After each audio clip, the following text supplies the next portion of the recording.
प्यारे बच्चों, good morning. We are discussing the chapter basic accounting terms. yesterday we discussed about expenditure, capital expenditure, revenue expenditure. बच्चों, today we are going to discuss about receipts. कल हमने expenditures के बारे में पढ़ा था, आज हम रिसीट्स के बारे में पढ़ेंगे। और ये टॉपिक लगभग वैसा ही टॉपिक है जो हमने कल पढ़ा था। अगर कल एक्सपेंडिचर आपको समझ आ गया तो समझ लीजिए आज का टॉपिक भी आपका हो गया, लगभग वैसा ही टॉपिक है।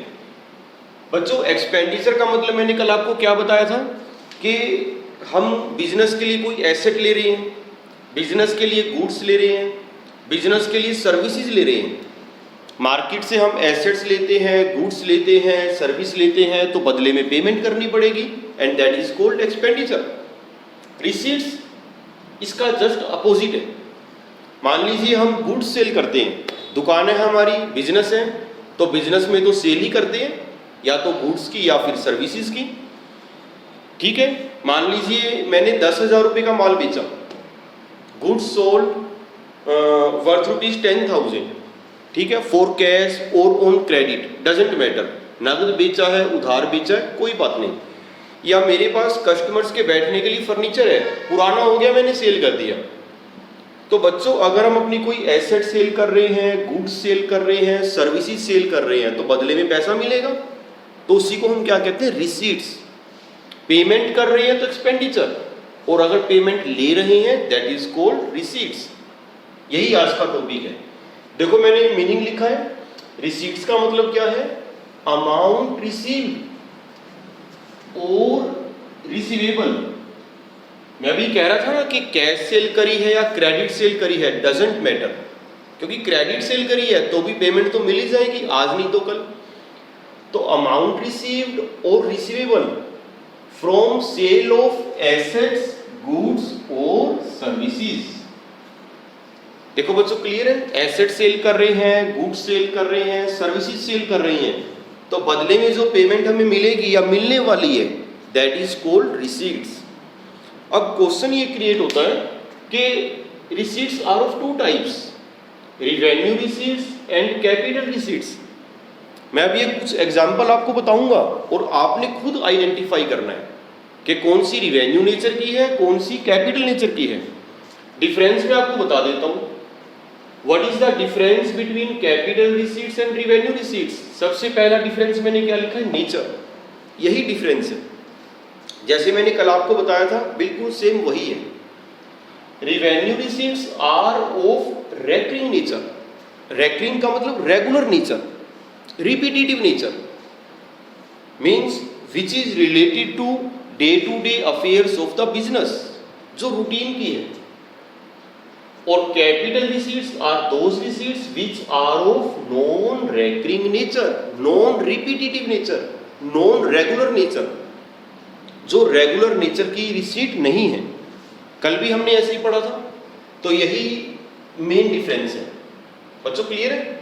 अब कुछ एग्जांपल्स मैं बोल रहा हूं, you are to identify whether this is revenue receipt और कैपिटल रिसीट। देखिए एग्जांपल नंबर 1 क्या लिखा है, अमाउंट रिसीव्ड और receivable from sale of goods और सर्विसेज। बच्चों, मेरा बिजनेस है, मेरी दुकान है, मैंने गुड्स सेल की, कितने की, 10,000। कैश सेल करी है या क्रेडिट सेल करी है, एक ही बात है, कोई खास बात नहीं है। आप ये बताइए कि माल जो मैंने बेचा 10,000 का, तो 10,000 मुझे मिल गए, पैसे मिले हैं, एक्सपेंडिचर नहीं, रिसीट है। अब देखिए, रिवेन्यू रिसीट है या कैपिटल रिसीट है, सोचिए। टाइम दे रहा हूं सोचने के लिए आपको, सोचिए, फैसला करिए। रिवेन्यू रिसीट और कैपिटल रिसीट, क्राइटेरिया मैंने आपको बता दिया। Just think, this is of recurring nature, regular nature, और this is of non recurring nature. Yes, this is revenue receipt, this is revenue receipt, routine की आइटम है। Business में sale करते रहते हैं, माल ही बेचते हैं, और क्या करते हैं बिजनेस में, कभी परचेज करते हैं, कभी सेल करते हैं। तो आपने जो माल बेचा है, बदले में आपको पेमेंट मिली है, that is revenue receipt. Quite simple. Next देखिए, इंटरेस्ट रिसीव्ड ऑन इन्वेस्टमेंट बच्चों इन्वेस्टमेंट का मतलब है sometimes a business enterprise may have surplus funds. Business में हमने कैपिटल लगा दी, लेकिन हमें लग रहा है कि यार पैसा हमने ज्यादा लगा दिया, इतने पैसे की तो जरूरत ही नहीं है बिजनेस में।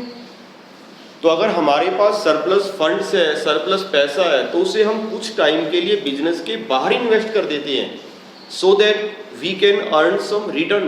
बदले में कुछ रिटर्न तो हमें मिलेगी। मान लीजिए हमने बैंक में एफडी बनवा दी। अगर हम बैंक में एफडी बनवाते हैं, फिक्स डिपॉजिट करते हैं, तो बदले में क्या मिलेगा? इंटरेस्ट। ये वही पॉइंट है, इंटरेस्ट रिसीव ऑन इन्वेस्टमेंट।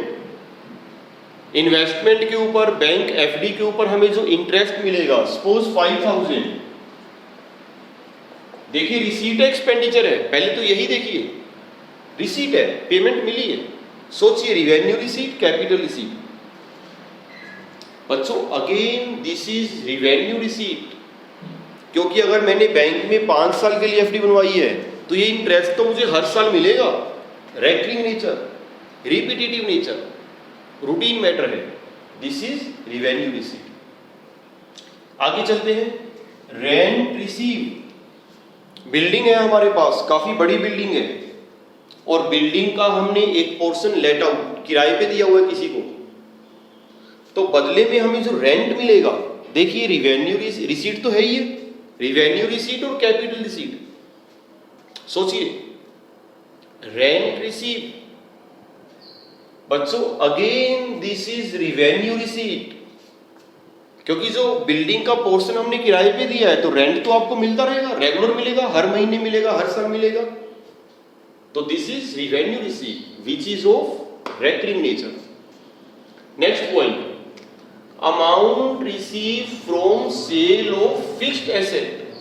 ध्यान से देखिए, गुड्स सेल नहीं करी है, माल नहीं बेचा, क्या बेची है हमने? अपनी कोई पुरानी fixed asset, non current asset. जैसे क्लोथ मर्चेंट हूं मैं, और मेरे पास फर्नीचर है कस्टमर्स के बैठने के लिए, मुझे लगता है पुराना हो गया, सेल कर देते हैं, और मैंने वो सेल कर दिया 20,000 का, तो पेमेंट तो मिलेगी मुझे, है तो रिसीट।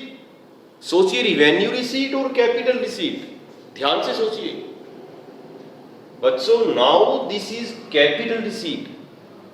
जब माल बेचते हैं रिवेन्यू रिसीट, रूटीन मैटर है, लेकिन अगर आपने अपनी कोई पुरानी फिक्स्ड एसेट सेल कर दी, तो this is capital receipt, because this is of non recurring nature.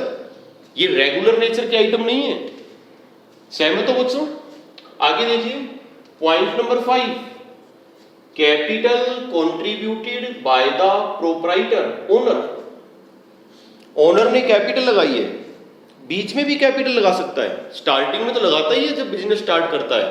हो सकता है कि 2 साल के बाद वो थोड़ी और कैपिटल लगा दे, उसको लग रहा था कैपिटल कम है। मान लीजिए उसने कैपिटल लगाई है 1 लाख।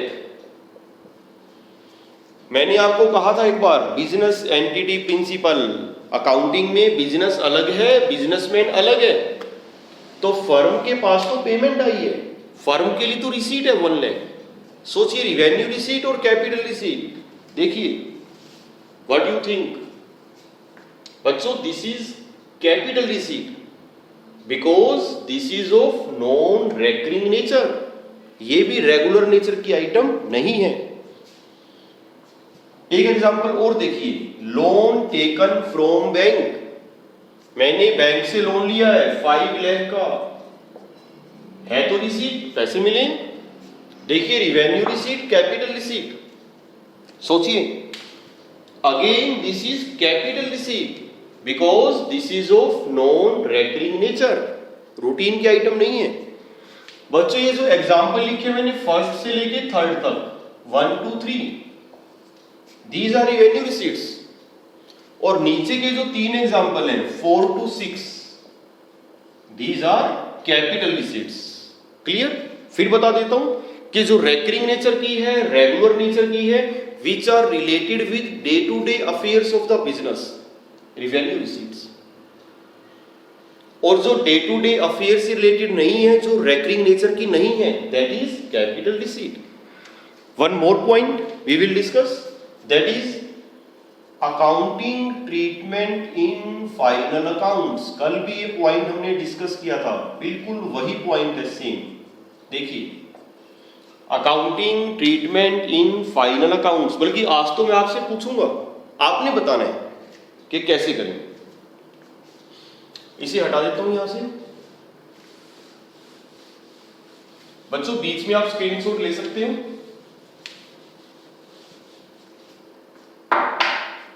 देखिए trading and profit and loss account, कल मैंने आपको बताया था कि फर्स्ट पार्ट में ट्रेडिंग अकाउंट बनता है, सेकंड पार्ट में P and L account, expense on one side and revenues और इनकम्स ऑन अदर साइड, और ये है बैलेंस शीट।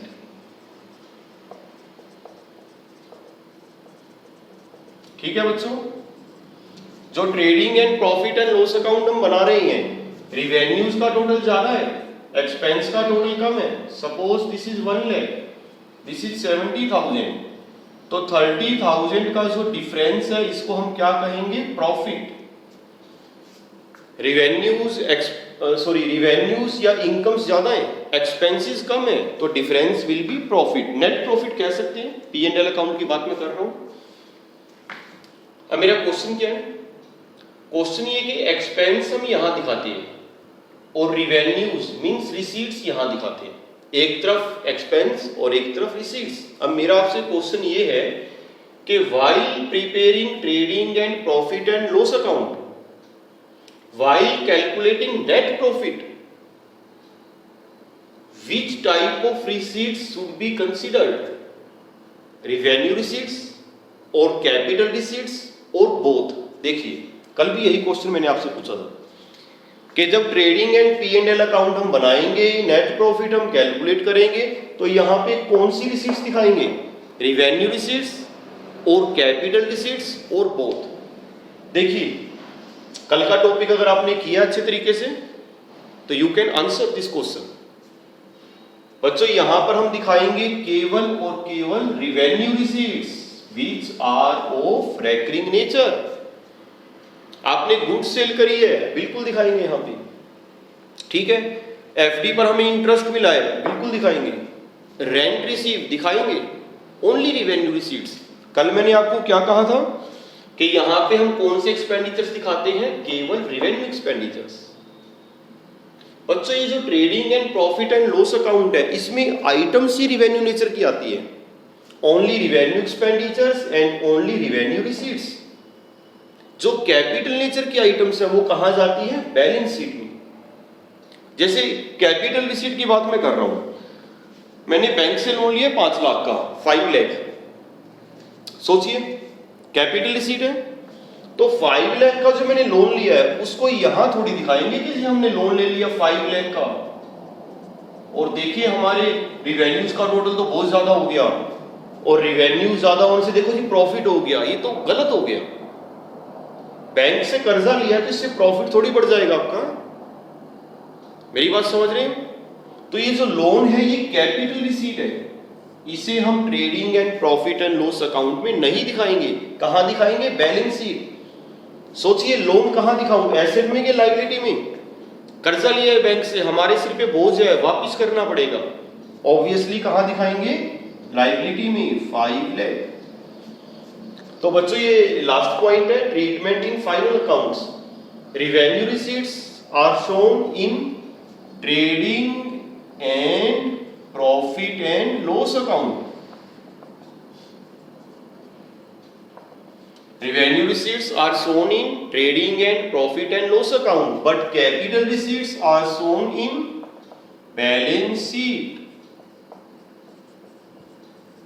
क्लियर, जैसे कल हमने किया था।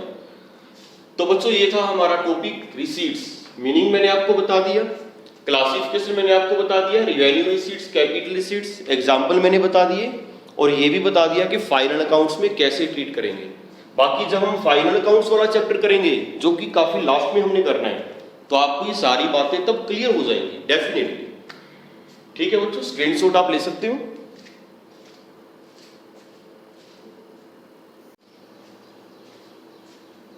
बच्चों 2 पॉइंट्स हम आज और डिस्कस करेंगे, number 1 revenue and number 2 expense.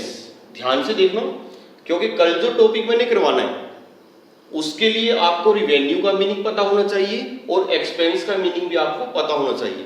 अब देखिए, पहले मैं रिवेन्यू की बात कर रहा हूं बच्चों। रिवेन्यू का मतलब है अमाउंट रिसीव्ड और रिसीवेबल। ये वर्ड बार बार यूज होता है। वैसे तो हमारे चैप्टर का नाम ही है बेसिक अकाउंटिंग टर्म्स। बेसिक जो पूरी अकाउंटेंसी पढ़ने के दौरान बार बार यूज होंगी, तो इसलिए बार बार मैं बच्चों आपसे कह रहा हूं कि सारी टर्म्स आपने याद रखनी है विद लॉजिक, समझना इन बातों को। रिवेन्यू का मतलब है अमाउंट रिसीव्ड और रिसीवेबल, मिल गई है या मिलने वाली है, एक ही बात है। Which is of recurring nature, regular nature, and which is related with day to day affairs of the business. फिर रिपीट कर रहा हूं, अमाउंट रिसीव्ड और रिसीवेबल कौन सी, which is of recurring nature, regular nature, and which is related with day to day affairs of the business, जो routine की item है। For example sale of goods, आपकी दुकान है, आपने माल बेचा है 10,000, 20,000, 10 लाख, 20 लाख, क्या इसे रिवेन्यू कहेंगे? बिल्कुल कहेंगे, दिस इज रिवेन्यू। बैंक में आपने एफडी बनवाई हुई है क्योंकि बिजनेस में काफी पैसा सरप्लस था और उसके ऊपर हमें क्या मिलेगा? इंटरेस्ट। क्या इसे रिवेन्यू कहेंगे? बिल्कुल कहेंगे, यस, ये भी रिवेन्यू है। अगली बात है, बिल्डिंग का कोई पोर्शन हमने किराए पे दिया हुआ है, रेंट मिलेगा, rent receive, is this revenue? Yes, absolutely, this is revenue. Sale of goods, interest received, rent received, all these are revenues because these are of recurring nature and these are related with day-to-day affairs of the business. Bank से loan लिया मैंने, bank से loan लिया, loan raised from bank 5 lakh, 5 lakh रुपए मिल गए हमें, क्या इसे रिवेन्यू कहेंगे? इसे रिवेन्यू नहीं कहेंगे, दिस इज नॉट रिवेन्यू। समझ रहे हो बच्चों? इसका मतलब तो ये हो गया, आप सोच रहे होंगे कि अभी जो टॉपिक मैंने आपको करवाया था, receipts are of 2 types, revenue receipts and capital receipts. तो बच्चों ये जो रिवेन्यू रिसीट्स हैं, इन्हीं को रिवेन्यू कहते हैं। रिवेन्यू रिसीट्स भी कह सकते हैं और सिंपली आप इनको रिवेन्यू भी कह सकते हो, यही रिवेन्यू है। इनको रिवेन्यू नहीं कहेंगे। बैंक से लोन लिया है, capital invested by the proprietor, proprietor ने कैपिटल लगाई है 1 लाख 2 लाख, इसको भी रिवेन्यू नहीं कहेंगे। रिवेन्यू वो है which is of recurring nature. Clear है बच्चों? एक पॉइंट और डिस्कस करेंगे, दैट इज एक्सपेंस। खर्चा क्या होता है बच्चों? अभी मैं आपको बता रहा था trading and profit and loss account, one side expense, other side revenues. तो वही बातें डिस्कस कर रहा हूं कि रिवेन्यू क्या होता है, एक्सपेंस क्या होता है। ये वर्ड बार बार यूज होगा, एक्सपेंस। What is expense? बच्चों ये जो रिवेन्यूज हैं, इन रिवेन्यूज को अर्न करने के लिए, जनरेट करने के लिए बिजनेस को कुछ ना कुछ खर्चे तो करने पड़ेंगे। समझ रहे हो? आपने माल बेचा है, रेंट रिसीव, इंटरेस्ट रिसीव, ये सब रिवेन्यू है। और इन रिवेन्यूज को जनरेट करने के लिए, अर्न करने के लिए कुछ ना कुछ तो खर्च करना पड़ेगा, उसी को हम कहेंगे एक्सपेंस। देखिए मीनिंग मैंने क्या लिखा है, expense is the cost incurred by a business, cost incurred by a business in the process of earning revenues. ये थोड़ी है कि हम खर्चा कुछ करें ना, पैसे खर्च ना करें और रिवेन्यू अर्न करते रहें, ये तो नहीं होगा प्रैक्टिकली। तो expense is the cost incurred by a business in the process of earning revenues. 1 साल के दौरान रिवेन्यूज अर्न करने के लिए हम जो जो खर्चे करेंगे वो सब एक्सपेंस है। इनको मेजर कैसे करते हैं? देखिए मैंने क्या लिखा है, generally expenses are measured by the cost of assets consumed, cost of assets consumed or services consumed during an accounting period. Suppose current accounting period is 2019-20। तो बच्चों इस साल रिवेन्यू अर्न करने के लिए हमें कुछ एसेट्स यूज करनी पड़ेंगी, हमें कुछ सर्विसेज यूज करनी पड़ेगी। क्यों यूज करनी पड़ेगी? So that we can generate revenue. जैसे अपनी फर्म में, कंपनी में, दुकान पर हमें कुछ वर्कर्स रखने पड़ेंगे, इंप्लॉइज रखने पड़ेंगे। Services consume, cost. अगर इंप्लॉइज हमने रखे हुए हैं तो बदले में आपको क्या पे करना पड़ेगा? सैलरी। समझ रहे हो बच्चों? Cost of services consumed during an accounting period. तो अपने इंप्लॉइज को आप जो सैलरी दे रहे हो, एक्सपेंस है। क्यों दे रहे हो? So that we can generate revenue, तभी रिवेन्यू जनरेट होगा। और देखिए, दुकान आपने किराए पे ली हुई है तो उसका रेंट आपको पे करना पड़ेगा। Again cost of services consume, किसी दूसरे बंदे की दुकान आप यूज कर रहे हो तो बदले में पेमेंट तो करनी पड़ेगी, एक्सपेंस। क्यों कर रहे हैं? To generate revenue. और बहुत सारे एग्जांपल है बच्चों। सैलरी पे कर रहे हैं, रेंट पे कर रहे हैं, गुड्स परचेज कर रहे हैं, इलेक्ट्रिसिटी चार्जेस पे कर रहे हैं, टेलीफोन चार्जेस पे कर रहे हैं, travelling expense, all these are expenses, right. यहां पर मैंने ये भी लिखा है कॉस्ट ऑफ एसेट्स कंज्यूम। बच्चों जो नॉन करंट एसेट्स होती हैं which are used in the business for a long period of time, वो भी धीरे धीरे कंज्यूम होती जाती है। समझ रहे हो? हमने दुकान के लिए गाड़ी ली है, कार, 5 लाख रुपीज की। तो बच्चों जो कार हमने ली है उसकी लाइफ तो होगी 10 साल, 12 साल, 15 साल लाइफ होती है, और एक टाइम के बाद वो एक्सपायर भी होगी। मान लीजिए बच्चों हमने कार ली है 5 लाख की, 1 साल हमने उसको बिजनेस में यूज किया, तो आपको क्या लगता है कि 1 साल के बाद भी उसकी वैल्यू 5 लाख ही रहेगी? बिक जाएगी 5 लाख की? सवाल ही पैदा नहीं होता। बच्चों हमने गाड़ी ली है 5 लाख की, 1 साल के बाद उसकी वैल्यू सपोज रह गई 450। नॉन करंट एसेट्स जैसे जैसे आप उनको यूज करोगे टूट फूट होगी, पुरानी होगी, वैल्यू कम होगी। कितनी वैल्यू कम होगी हमारी गाड़ी की? 50,000 हो गई कम। बच्चों अकाउंटेंसी में, अकाउंटिंग में इस 50,000 को हम क्या कहते हैं? डेप्रिसिएशन। ये बातें करेंगे हम डिटेल में आगे। एक चैप्टर भी हमारा आएगा डेप्रिसिएशन, काफी बढ़िया चैप्टर है, न्यूमेरिकली डिटेल में करेंगे। डेप्रिसिएशन क्या होता है? Decrease in the value of non current asset due to constant use.